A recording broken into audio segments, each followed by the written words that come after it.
What's up, family? I'm Brandon. And I'm Remy. And you're tuned into A Life Worth Loving. Please forgive our break. We took about 3 weeks to just spend time with our baby. He's here. Malachi Sebastian Bobo is here. And we are so grateful, so happy. These weeks have been amazing. And today we are here to talk to you about our birth. Yeah.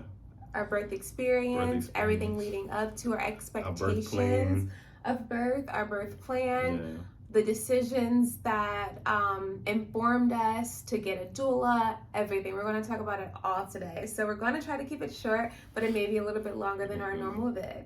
Yeah. So babe, without further ado, should we get right into it? Yeah, we have a lot to unfold, so let's get to it. Okay, so as you guys may or may not know, Brandon and I had a baby, and it's our first child. It's our first child, and with that came a lot of conversations and decisions about how we wanted to bring our baby into the world. One thing we did know is that Brandon wanted to be hands-on. Like, whatever scenario it was, he wanted to physically bring the baby into this world himself. So that was something that was really important to him. And something that was really important to me was my safety. I wanted to make sure that whatever setting I'm in, that I'm not racially profiled against because I am an African-American mama. And I'm not sure if you guys seen the documentary Aftershock, but it's heart-wrenching to see how we are treated differently in hospital settings. So with that in mind, I was automatically turned off to the hospital settings. And not just that movie, there's tons and tons and tons of real life examples of difference in treatment. Even having conversations with doulas, they were able to confirm that they had to be a little bit more outspoken when it came to their African American mamas. So we were ahead of that from the very beginning. And that caused us to look into a home birth. Yeah, and get a doula. Doula. We learned, we had friends that had doulas during their pregnancy, and we weren't too familiar. So we just heard their experience. But after watching that documentary, I think that's when we made the decision to get a doula. Oh yeah. After it ended, we're like, okay, you're hired. Yep. We're doing this. Yeah. So the reason why we thought it was really important to have a doula was because we wanted to go unmedicated. And whether we went hospital setting or home birth or a birthing center, a doula was very important to us. For sure. Brandon wanted to be hands-on, so it's difficult for him to be hands-on with me and make sure that the staff is treating us right and honoring our birth plan. So our doula we went with, her name is Stacy. She was absolutely fantastic, and she was such a great advocate for us. Throughout the process of us, even our initial conversation, we talked on the phone, asked her a bunch of questions, she answered candidly, and then we had only 2 appointments, and at first I felt ill-prepared. After our first appointment. Yeah, after the first one, there was so much thrown at us. We made the plan, we just talked about what to expect, what we wanted during that laboring, interventions, no medication, just our preferences. But there was so much. It was like a 3-4 hour meeting. After, I was tired, I was hungry, I couldn't even focus.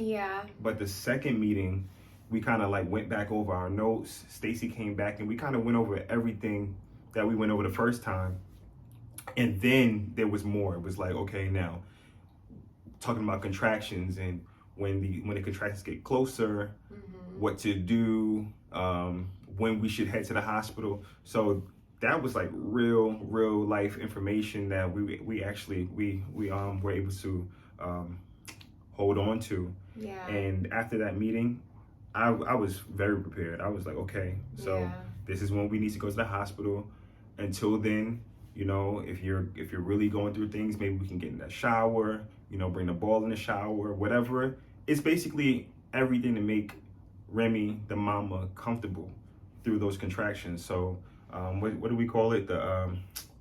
When I'm pressing in. Oh, counter pressure. Yeah, counter pressuring.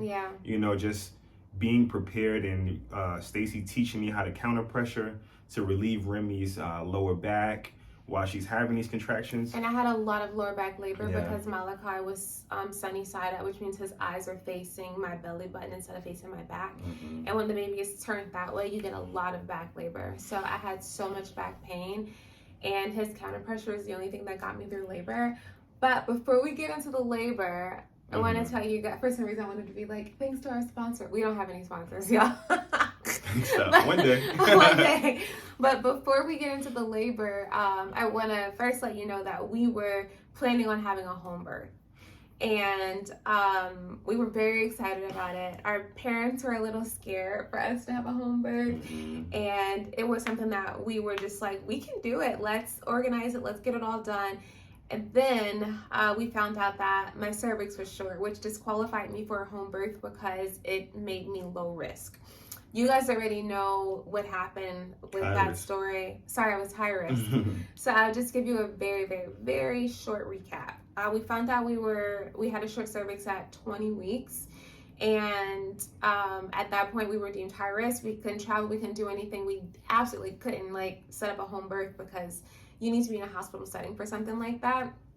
And by the grace of God, my cervix grew by the time it was time for us to get the cerclage, which is like a procedure that holds the baby in until 37 weeks. So at that point, I became medium risk, and I qualified for a home birth again as long as I made it to 37 weeks. And then I was reminded that I had internal bleeding a few years ago, and that put me back at the high risk category because I had a higher likelihood of hemorrhaging.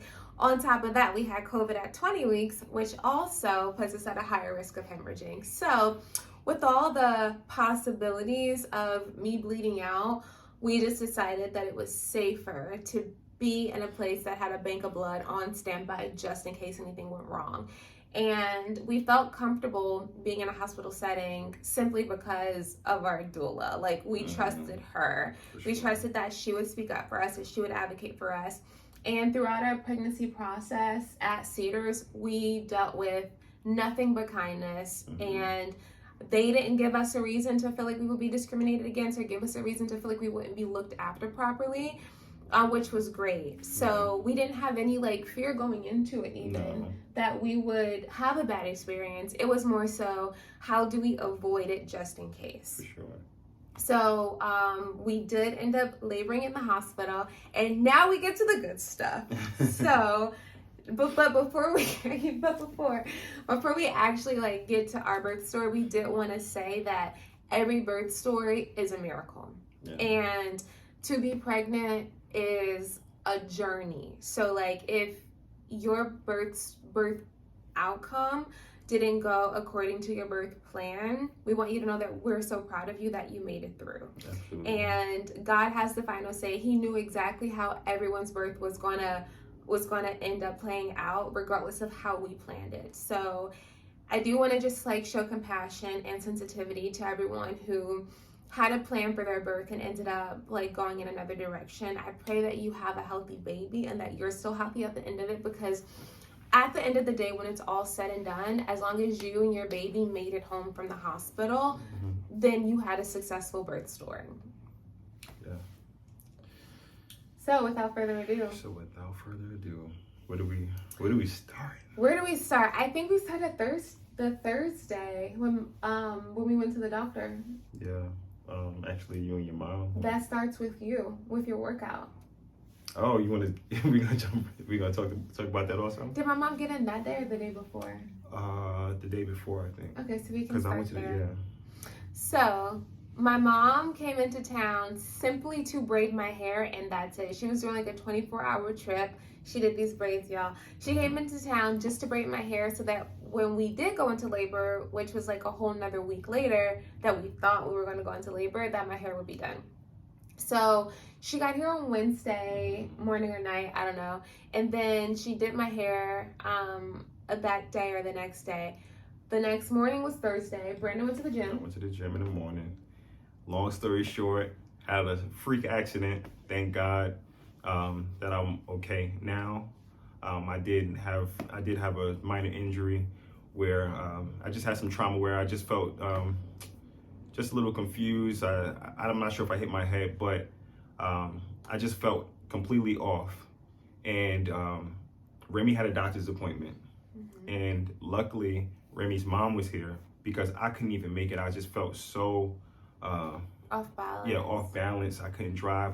You were like out of it. Yeah. So I was in bed, and Remy went to the doctor with her mom, and the nurse, tell him, babe, the nurse. So our OB-GYN, she said, do you guys want to do a cervical check, like just to see where you are? And at first I was like, no, I don't want to do a cervical check because A, Brandon's not here and he needs to be a part of this moment, and B, like, why? So I was like, okay, fine. Did a cervical check, found out that we were 3 centimeters dilated and she could feel his head. And I'm like, holy crap, it's happening, it's real. But as I was so excited, I was also just like, oh my God, what if Brandon's not okay? I cannot go through this process without him. Like, he is my support. There's no way that any of this will happen without him. And I started like freaking out. I got all kind of anxiety. Got home, we took Brandon to the ER to make sure that he was okay. And luckily he didn't have a concussion. He just had some bruising in his trachea. Yeah, I bruised my trachea. But I was able to just move forward. I just got some rest. Thank God, like we said, Remy's mom was here. So she actually helped Remy with a lot of things that I would have to do. Yeah. She got her hair done and everything. You would have to do my hair. Well, I ain't have to do her hair. Her mom held it down with the braids, as always. Yeah. And so what was that? So Friday. Brandon was okay, thank God, because I was going to hold this baby in until he got out of the coma. No, so that was Thursday, right? That was Thursday. So Friday, I got a lot of rest, and you just kept yourself busy. Yeah, we were fine. Friday, Ariana came over. She sterilized all the bottles. There was a lot. My mom was cooking. Like, we were fine. I didn't feel like I was in labor. And one thing that I do want to add is I said this bold prayer to God that I didn't even really believe, but I was like, Lord, can we please make this birth easy and pain-free? And I kind of just was like, I can just ask whether or not he answers, or at least like the ask is out there. I didn't really expect for it to happen. And for the fact that I was laboring since Thursday that I know of, I could have been laboring since Tuesday, but we found out on Thursday, to go from laboring on Thursday to Friday to Saturday and to Sunday without any pain. Yeah, no pain. No pain. It was scary, actually. I'm like, what is going on? Like, am I cramping? Because I've never had a pregnancy. So I'm like, is this contractions or is it cramping? I didn't know. Yeah. So we were, so then let's just fast forward to Sunday. We took my mom to the airport, and Brandon and I went to the Home Goods near the airport. And at that point, I started to feel the contractions happening, and it felt like more than a cramp. It kind of stopped me in my tracks. And to give more perspective, this was at night. This is Sunday night. Remy's mom had a night flight back home, a red eye. Right. And so we dropped her at the airport, and we just stuck around just to make sure she got on the plane. The plane, all right. Yeah. So we went to Home Goods to walk around. And luckily they had holiday hours, so they were open till 11. Yeah, they were up late, so we over there smelling candles. And every candle was repulsive. I don't know if it was the pregnancy or what. No, it wasn't, because I was there. Awful. So we were smelling candles, and I had to keep stopping. And he was timing the contractions. But we've been timing contractions all weekend, and they've been close all weekend. So we were just whatever. At that point, we're let's actually keep track. Yeah, so we started to keep track. At that point, I think they were between 10 and 11 minutes. Yeah. But we realized that, we had a hospital bag packed, but it wasn't in the car. So once we realized that Remy's mom was okay, we're like, let's head back home. Yeah. Because we don't know, we might have to go to the hospital tonight. Yeah. But we're still it's not going to happen. Right. We still didn't know, because once again, we've been laboring for 5 days. Yes. So we head back home. We had everything laid out, but we just decided to just rest. I think, we didn't take a shower. We just laid down. Yeah. And we just got in bed.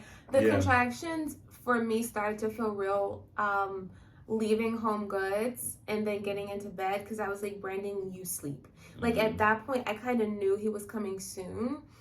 And I was like, I'm going to just go through this on my own, because I can still sleep in between them, but I need you to stay asleep, because in case this ends up being a long labor, I need you to be aware and awake and not restless. So he slept, let's say we got home like 11:30ish or something, probably like 11. And he slept until he started to hear me. Yeah. Because the groans got louder. Like I would hear you going through it, but I was like, okay, you know, this is I've heard this before. Yeah. But then the groans got stronger, and at some point, you weren't yelling, but it was just like it just got really loud. Right. It got really loud. And I was like, ah. So then, yep, that's exactly what. So I got up and I'm like, babe, what's going on, right? But so basically, the active labor really started. So we started timing the contractions, and they got closer. So they were about 8 minutes, 7 minutes. But the doctor said, our doula told us, the closer they get, so 5 to 7 minutes, we should start heading to the hospital.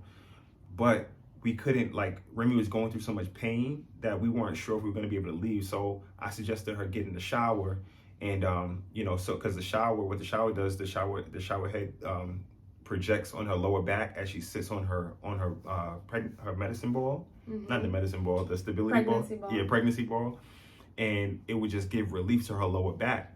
So we did that, and I would say within those 2 to 3 minutes that Remy was in the shower, contractions just started hitting. So I probably was in the shower for like 10 minutes because I couldn't get out because I would yell at you because you had the phone, you were timing. So I remember yelling like, press play, and then being like, stop. Right.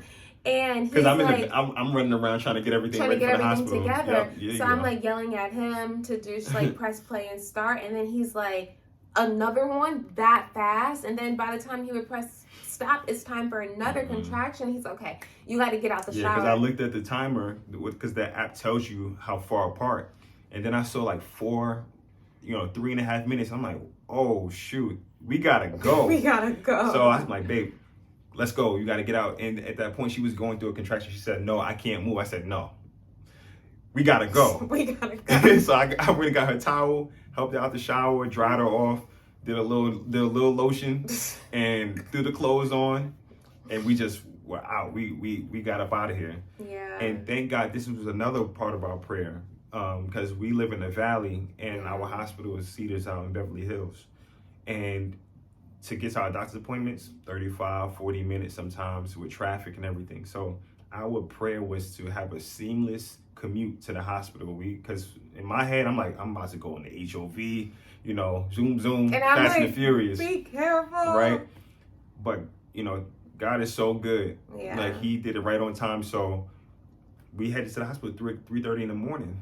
When we put in the GPS, it says 17 minutes. And we got there in 17 minutes, rain and all. Yeah, it was raining. It was beautiful that, you know, he just answered our prayer. He knew what we needed, you know, so that was a huge part of our prayer. Yeah. So we got there, got Remy checked in. It was like 4 Oh, wait, we called first. Oh, we called on the way there. All right, family, we call in the hospital. We're letting them know that we're on our way. Remy's a trooper. It's 3:30 in the morning, 12:12. Remy called it. The baby's coming. She's doing an amazing job. He's coming. Where our contractions have tightened up. And we're just feeling super blessed. You know, Remy's going through a lot right now, and she's doing an amazing job. So keep us lifted, please. Pray for us. Our baby boy is coming. It's go time. So we get there, and they're kind of like, oh, blah, blah, blah, blah, blah. We're like, no, we need to go to the back right now. So they get us into the back, and they do a cervical check. And the cervical check they do to determine whether or not they're going to put you into the labor and delivery room, or whether you should wait in triage, or they're going to send you back home. So we did the cervical check, and they said she's 6 centimeters. And at that point, we're like, it's go time. It's go time. So he's communicating with Stacy, or doula. She's amazing. She gets there in like 15, 20, 25 minutes. About 20, yeah. And comes ready. She has mood lighting, a projector. scents, candles, like the whole night. She gets here, she turns out the lights. She's like, no students are going to be in here during this. Like, this is a very personal, spiritual experience with the two of them. As little hands-on as possible. She's gone over our birth plan with the nurse. She's like completely curating the whole room, and that is one reason why I really, really enjoyed the decision that we made, or can stand by the decision we made, because Brandon was so inundated with me that like for him to do all this stuff, it wouldn't have happened. Like, I needed him. I needed all of his attention. Like, he was on the phone trying to update people, and I'm like, baby, I need you. I'm like, they don't need an update. I need you. Yeah. I mean, you know, I had to update your parents and everything. I know, but like in that moment, logic doesn't exist because I'm going through contractions, and I needed him. I needed his attention. Mm-hmm. So when Stacy got there and she was able to do all the other things, he was able to fully pay attention to me. So he didn't have to worry about saying, no, you can't do this, or no, you can't do that, because he knew that she had it under control. And the contractions were still ramping up. For me, it didn't actually feel like we were laboring for that long. And I think it's because the room was so dark and it felt peaceful. And I know that's like weird to say about labor, but although I did have some serious surges where I was like, okay, this hurts, it was still so peaceful. And it just felt It didn't feel so too controlled either. Yeah, it was like, because we had a big room. We had a couch, we had Remy's bed, we had a bathroom with a tub. So, of course, the bathroom was large, but it also gave us the opportunity for Remy to labor on the bed. If she wants to go on the couch, we labored a lot in the bathroom, just so she can move around freely. And I think that was really cool, because that wasn't what I imagined. And, probably because so we forgot to mention that we didn't have an epidural. Like, I didn't have any medication to get through the birth. And one reason for not wanting to have an epidural is I didn't want to be attached to anything. Like, I wanted to have the opportunity to get up and move, or to turn around. And if you have an epidural, you're limited to like very few positions, and on your back is one of them. And I just like wanted to have the flexibility to actually feel the birth. That sounds crazy, but I wanted to feel it. I didn't want to just be like, oh, and the baby's out. I wanted to feel myself go through that process of birthing my baby. And I wanted to be aware. I wanted to be present. I wanted to like only push if I felt like it, instead of a doctor guiding me into pushing and I may or may not be ready. So by the grace of God, I was able to get through this labor without a epidural or medications.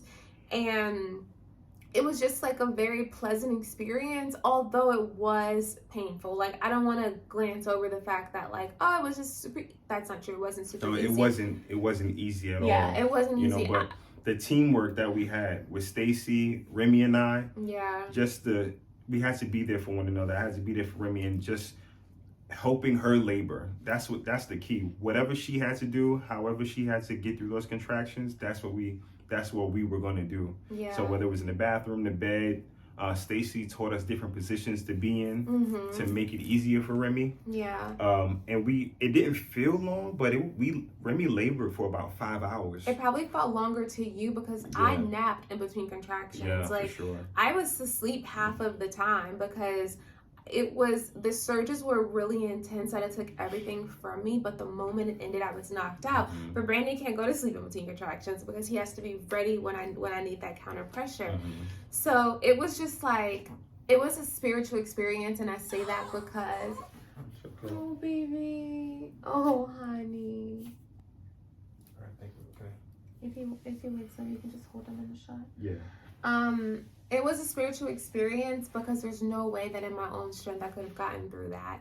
And there were multiple moments where I cried out loud, I can't do this. And if it wasn't for Brandon reassuring me that yes, you can do this, you were made to do this, and like praying over me and affirming my ability to birth, then I may have allowed myself to give up. Yeah, it's definitely important for, like I said, I had to do whatever I had to do to encourage Remy and support her through this process. She did no medication, no interventions, anything. So like when she started wavering, I had to like snap in and say, no, you got this. You're built for this. you're right here. We're almost there. You know, we're about to have our son. He was in bed with me. Yeah, I was in bed with her, laying with her, holding her. Like we have so many sweet moments because of our doula, of course. Yeah. She captured so many great moments and action shots and videos of us going through this laboring. Again, I just want to shout Stacy out again because she was so aware. She looked at the time and she said it's almost 7. I gotta go outside and I gotta go check these nurses that are about to come in because I don't want to ruin our peace. So she knew that the shifts were changing, and she was that guard, that security at the door to say, hey, when you come in this room, keep it down. We got something going on in here. So that was just another beautiful moment that we didn't have the capacity to handle. So just fast forward to this was probably a little bit after that. Counter pressuring Remy, soothing her, rubbing her, because that's another part. We just have to be completely just inundated in just touching on mama, making sure she's okay, soothing her. You guys had cold rags for cold, me. Yeah, mint, just like waving, like fanning you. Yeah. But it was this special moment, I want to say maybe a little bit before 9 a.m.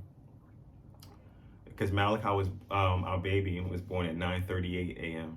So towards a little bit before 8, Remy's laboring and she's so here, she's not talking to us, but she's like, okay, I have another contraction. She's speaking to us.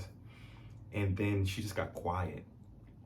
And I'm talking to her, still praying over her, and she's not even saying anything. Before she would say something, I would say I love you, she would say I love you back. I wasn't getting anything. And I looked at Stacy and she's like, you see she's not saying anything, right? And I said, yeah, what's going on? And she was like, she's not here.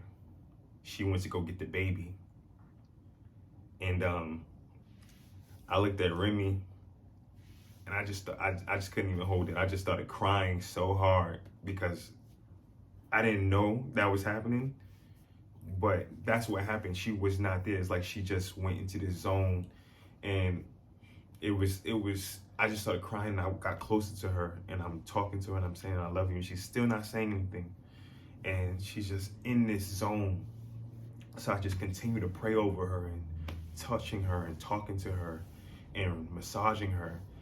And I said, baby, I love you. Go get the baby. And she said, mm-hmm.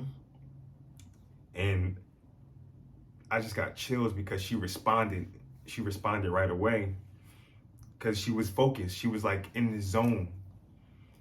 Okay, baby? Yeah, because that's just when it started to get really hard for me. And I felt like that was the part where I was like, I can't do this anymore. Like I started to just feel like I couldn't do it. I didn't know how much longer I had. I knew that it was almost time to push. And we had just finished doing another cervical check. And I was at 9 1/4. And she's like, I still feel some cervix. And I'm just like, I felt a little defeated because I'm like, I just don't know how much more I have in me. I don't know if I can do it.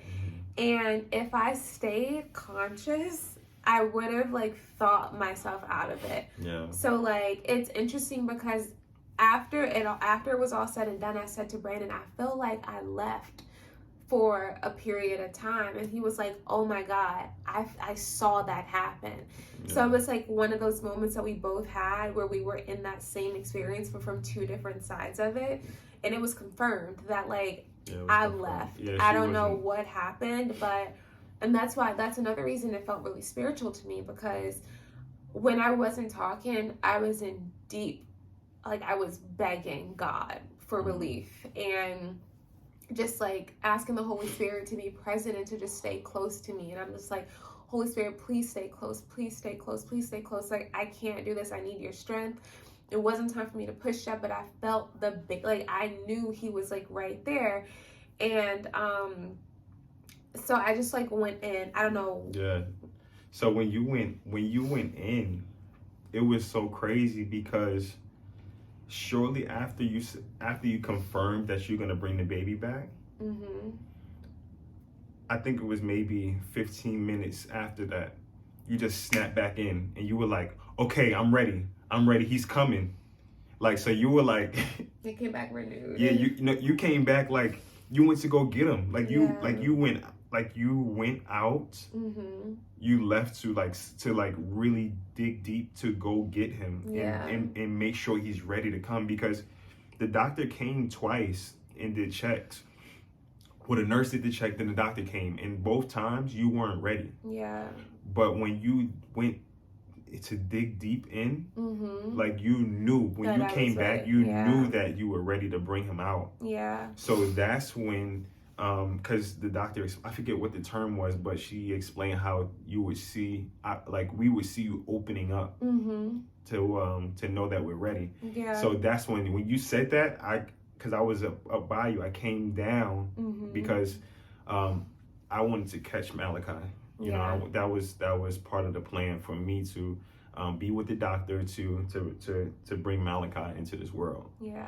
So I came down and I see Malachi's head. I see his the top of his hair coming out. How was that for you? It was wild. It was wild because just knowing that he's here, and we always spoke about you having these I always I admired the connection that you have with Malachi, because he's inside you and you speak to him and you feel him so much. Yeah. But to see him come out, it was like, wow, I'm about to feel this. This is my child here, you know. So just seeing that, I was excited. I was so excited. So that's when I changed my clothes. I took my shirt off and the doctor gave me the gown to put on. And I went to go wash my hands. Yeah. Because you were pushing. Yeah. It's like, I think your foot was on my shoulder or my hand. Yeah, my foot was on your shoulder. My eyes were closed the entire last 4 hours of this process, remind you.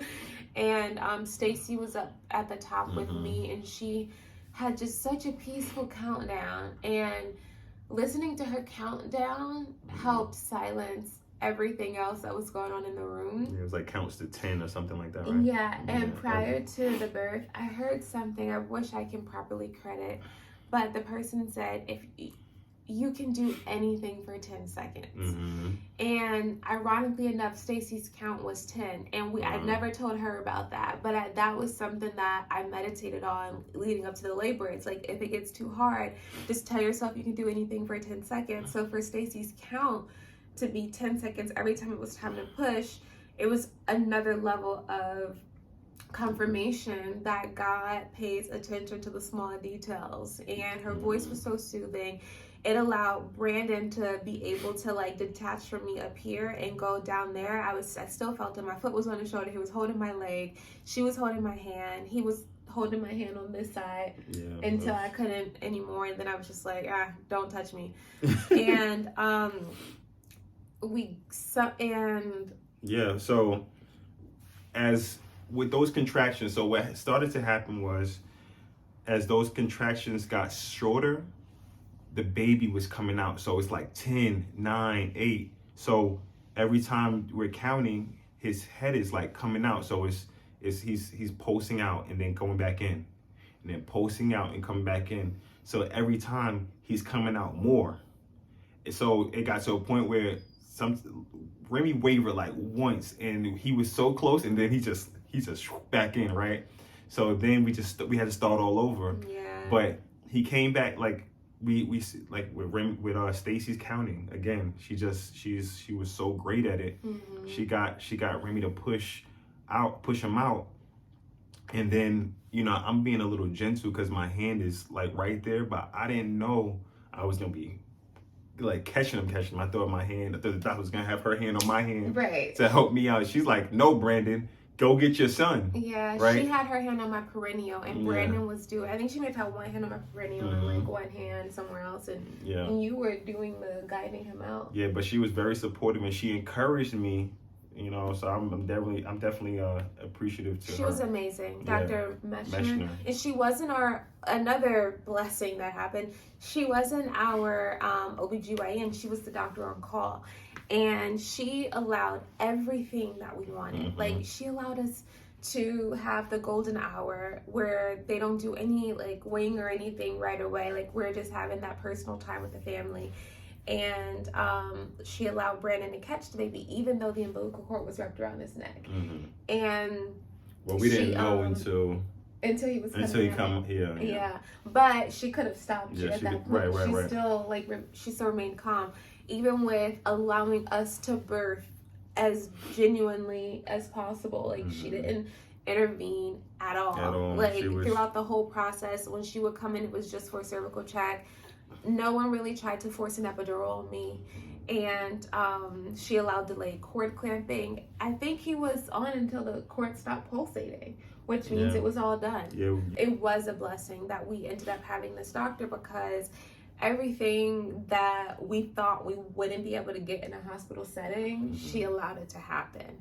So it was definitely a covered experience, and I can say that I felt the Holy Spirit and the presence of God the entire time, like from start to finish. So much of this pregnancy was us finding out bad news. And even towards the end, when Brandon had his injury at the gym, I was like, and here's just another bad thing. Like, and now the birth that we want is compromised. And I just kept praying, like, Lord, so much of this pregnancy has challenged me. Please don't take my husband away from this laboring process. Like, please allow him to be there during this laboring process and allow us to have this like experience together.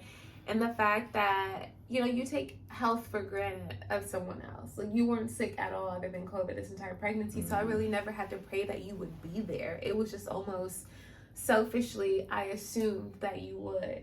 So the fact that I had to, like, you know, I had to think about whether or not you wouldn't be there was really hard. But anyways, let's get back and you tell them how you felt catching your baby. Because you were there. Yeah, I was there. But I don't want to brush over what you were saying, because that is pretty deep. You know, that's not something that we factored in. Yeah. Me not being there. Yeah. You know, it's just like, it was scary for me. It was scary for me, you know, just having that trauma. You know, there's so many freak accidents and rare occurrences that can happen. It's like, God, I didn't even want to go to sleep because I didn't want to not wake up. You know, so just being here, and being able to be with you through that entire process was a blessing, because it didn't have to go that way. But yeah. And he was so amazing during labor. I think you should be like a dad doula or something. Like, dad doula. You should be the partner for all the single moms. No. I think that's I have a whole newfound respect for anyone who goes through this alone, because it's hard. It is difficult. It's difficult, and having a support system was so crucial in those moments where I felt weary, in those moments where I felt like I could no longer do it. But it was amazing. Even through all of the pain and through the uncertainty, it was truly amazing that I was able to get through that. And towards the end, when I was pushing, that ring of fire, y'all, it ain't no joke. But I thought it would have been worse. And even like I know that's so weird, but like throughout this entire laboring process, the pain that I went through, in my mind, I thought it was going to be a lot worse.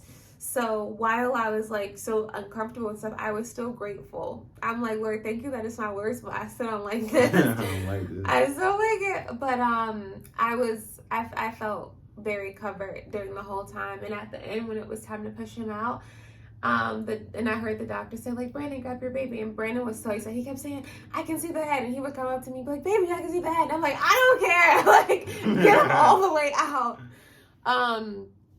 So it was It was so much adrenaline towards the very end. And he's like, I can see him. Push, baby, you're almost there. Yeah, you're we were there. all cheering you on, like the doctor, the nurses. They're like, you can do it. It was like, go. It was so cool, just like looking back at it.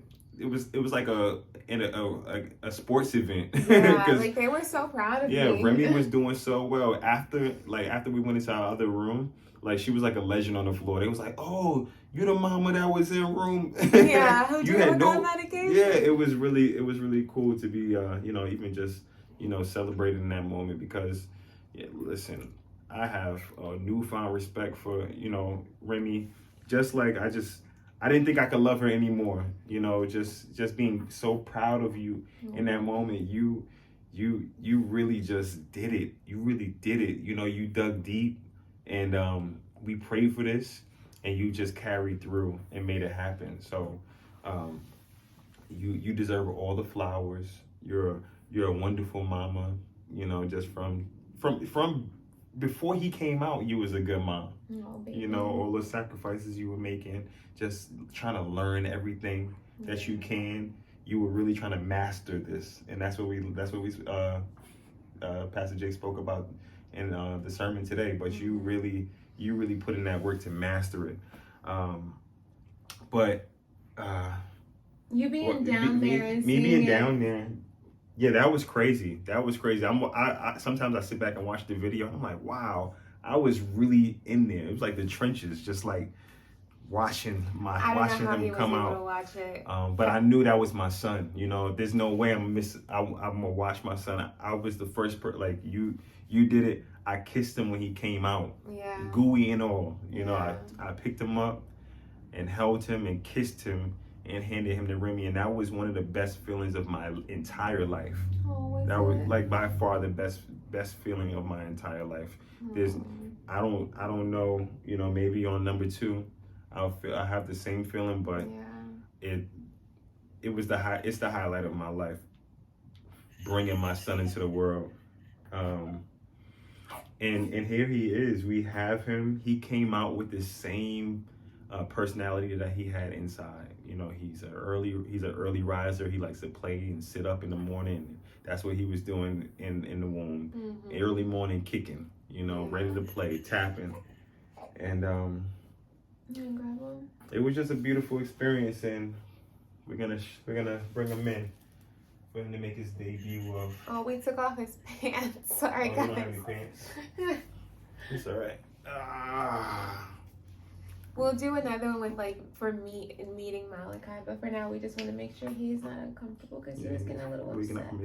But he's so strong already. He came out the womb strong, and he's 3 weeks tomorrow. And when they see it, it might be another day.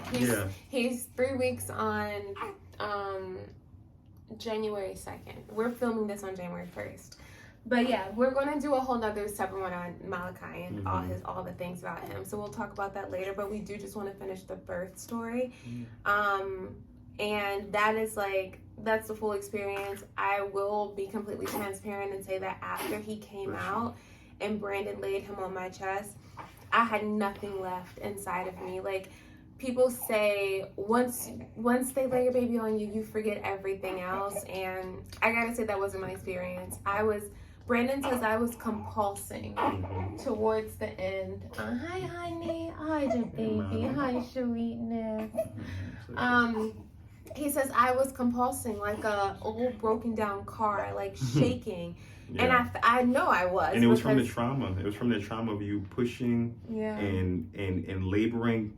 You put so much into it. Yeah. Hey, baby. You're okay, hey, baby. And Malachi was a trooper too, because it was hard for him. He came out completely swollen. He maxed out. He maxed you out. We had a doctor's appointment about 3 days ago, and he's gained so much weight. He's gotten so much bigger, and the doctor mentioned that he probably reached the capacity in Remy's belly, Remy's womb, because how petite Remy is. Oh baby, yeah, how petite Remy is. He couldn't grow anymore. He was just there. He was ready to come out. So Yeah, like him in my womb was like his growing his max. Yeah. But yeah, I was convulsing. Mm-hmm. Like my body He's hungry. Yeah, he's hungry. My body went through everything that it could possibly go through in that period of time. And I couldn't do the afterbirth on my own. Like I did have to get some medication to push out the placenta, and I had a 2nd-degree tear, which they had to use lidocaine for to stitch me back together. And at that point, I was like, give me all the drugs, like whatever you have on hand, give it to me, because I don't have anything left to give. I've done what I came here to do. I've completed my assignment, and I'm done. Y'all gonna have to take this placenta from me because I can't push it out. So that is our birth story. And we are completely blessed to have this sweet little boy. He had 0 complications other than the fact that he has a hemorrhage. It's healed now. And we had a jaundice scare. He didn't have to go under the light or anything, but we were for some reason afraid once they said like his bilirubin level is high. And that was just like the first scare I had as a mom. Like we had scares with him in my belly, but that was the first scare with him out of my belly. So getting through that was just like another thing that we got through together. So Malachi is very healthy. We love him so much. We're going to do a video about our first 3 weeks with him and how parenting has been for us and just like all the fun things about his personality. But I think that's all for now. It's all for now. We just wanted to, get you up to speed and let you know that baby boy is here. Yeah. We're so happy, and we again thank you for your grace. We've had our hands extremely full, and we had the holidays. So and Malachi came right before Christmas. 12/12. What a cute date. Yeah, December 12th. And I called it. She called it. Mama knew. Mama knew. So we're extremely thankful. We're thankful for you and your patience. For your patience. Thank you for your support, your prayers. Thanks for rocking with us, sending us sweet messages, and supporting us. So we love you, and we'll see you hopefully next week. But I do just want to ask for a little bit of grace in case we are unable to stick to our weekly schedule. We're trying to learn how to work and parent. Yeah. So thank you for tuning in, guys. We love y'all. Peace.